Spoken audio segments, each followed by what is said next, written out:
There's a kind of peace that comes from living just far enough away from everyone else. Out here, where the trees lean over the dirt road and the air smells like pine and rain, I thought I had escaped the noise, both the literal and the human kind. My property sat at the edge of a quiet valley, separated from the main road by a single wooden bridge that stretched over a narrow creek. That bridge wasn't just wood and nails to me. My father and I built it 25 years ago when this land was nothing but overgrown brush and river stone.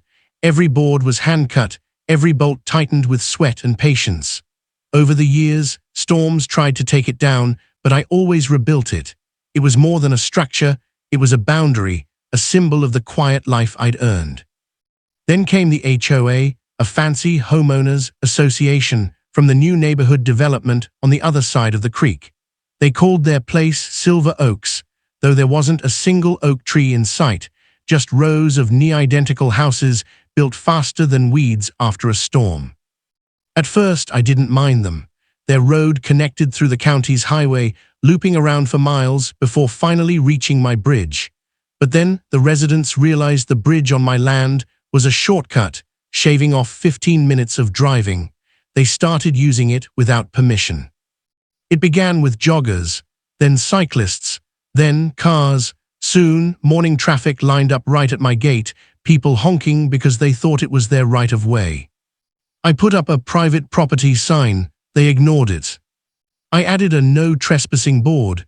They laughed and drove right past. One day, I walked out and waved for them to stop. A man in a shiny white SUV rolled down his window and said, "Hey, old-timer, we pay HOA fees for road maintenance. Maybe you should too if you want to keep up." I stared at him and said, "You're standing on my bridge." He smirked, "Pretty sure this is public access. We're just using what's already here." That's when I checked the county records again, just to be sure. And there it was, plain as daylight. The entire bridge and the road leading to it belonged to me. It wasn't on public maps because my father had never turned it over to the county. It was a private easement, built and maintained by our family.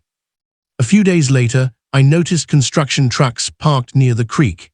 At first, I thought maybe they were fixing drainage or laying pipes. But when I heard the metallic clang of an excavator bucket hitting wood, I ran outside and my heart dropped. They were tearing down my bridge. I shouted, ran down the path, waving my arms. "Stop, what are you doing?" One of the workers looked down and said, "We've got orders from Silver Oaks HOA. Bridge is unsafe, sir, being replaced." "Replaced?" I yelled. "You're demolishing private property." They shrugged. "You can talk to the HOA president. We're just following orders." By the time I got to their office, half the bridge was already gone. Planks floated down the creek like broken memories.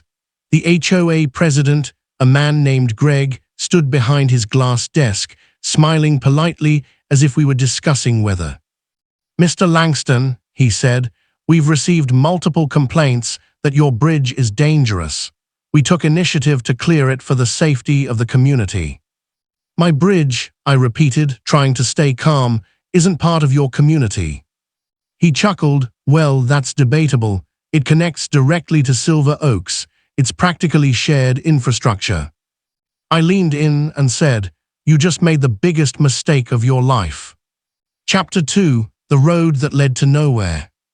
2 days after the demolition, silence fell on Silver Oaks, the bad kind. The shortcut they relied on was gone, and the only other way out required a long, winding route through a muddy back road barely wide enough for a single car. It didn't take long for the chaos to start. By Monday morning, delivery trucks were stuck, residents were late for work, and a school bus had to turn back halfway because the alternate route was flooded. I sat on my porch, sipping coffee, watching as SUVs pulled up to where the bridge once stood, honking in frustration at the wide gap and the current rushing below. Some of them shouted at me from across the creek. "When are you rebuilding it?" one man yelled. I smiled. "I'm not." Their HOA president came storming down the road later that afternoon, shoes covered in mud, suit jacket flapping in the wind. "Mr. Langston," he barked, "this situation has gone far enough. The community needs that bridge." The community, I said. You mean the one that destroyed it? He took a deep breath. Look, let's not escalate this. How about we work something out? We can co-manage the bridge and share costs. I laughed. You mean I pay for it, you use it? No, he said, clearly irritated. We pay for it, but we control it. Easier that way. I pulled out a folder from under my arm and tossed it onto the hood of his car. You might want to read this before giving orders again. It's my property deed. That bridge and the road leading to it is mine up until county marker 27. You're trespassing every time you step past that post. His eyes scanned the document, then his face went pale. This can't be right, he muttered. Oh, it's right, I said. You can check with the county office. They confirmed it yesterday. That night I put up a steel gate at the start of my road. A private property, no access, sign hung from the chain. The next morning, their HOA lawyer sent me a cease and desist letter claiming I was obstructing a community right-of-way. So I sent one back for unauthorized demolition of private infrastructure and illegal trespass. The battle lines were drawn. For weeks, they tried to get the county involved. Inspectors came out, surveyed the land, and every time they concluded the same thing: the bridge and road were on private land. The county couldn't force me to open it. Silver Oaks was trapped. Their property values plummeted, deliveries stopped, and residents started blaming Greg, their beloved HOA president, for starting a war with the old man next door. Meanwhile, I built myself a temporary wooden walkway for my own use, just wide enough for my pickup. Every time I crossed it, I saw the cluster of angry faces watching from across the creek, helpless, desperate, and slowly realizing the price of arrogance. Chapter 3: Payback and Property Rights. 3 months later, Greg came knocking again, this time not with lawyers, but with humility. His tie was gone, his tone was softer. Mr. Langston, he said, standing at my gate, we need your help. I crossed my arms. Help, you destroyed my bridge, Greg. I know, he said, and I was wrong. The community's been through hell, deliveries, school buses, even ambulances. We'll do anything to make it right. Anything? I asked. He nodded. Just name your terms. So I did. I drafted a contract stating that Silver Oaks HOA would fund 100% of the bridge reconstruction, using my chosen contractor, with no ownership or access rights beyond written permission. They'd also pay annual maintenance fees for road usage. And one final clause: any violation would terminate their access permanently. Greg hesitated at first, but the community's desperation overruled his pride. Within a week, signatures were collected, funds were transferred, and work began. This time, the new bridge wasn't just wood. It was reinforced concrete with steel rails designed to last decades. I stood there as workers poured the final layer, the sound of wet cement mixing with the hum of nature. When it was done, I placed a new sign at the entrance.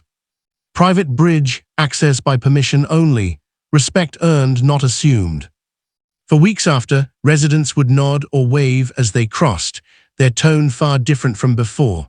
The same man who once mocked me in his SUV stopped by one day and said quietly, "Didn't realize we were on your land all along. Guess we had it coming." I just smiled. It's all about knowing where you stand. Months passed, and Silver Oaks finally learned to respect the boundary, the invisible line that separates what's yours from what's mine. The bridge stood firm again, gleaming under the sun, stronger than ever. And every time I walked across it, I couldn't help but think, they tore down my bridge, but in the end, I built one that taught them more than concrete ever could. Because sometimes, revenge isn't about getting even, it's about getting respected.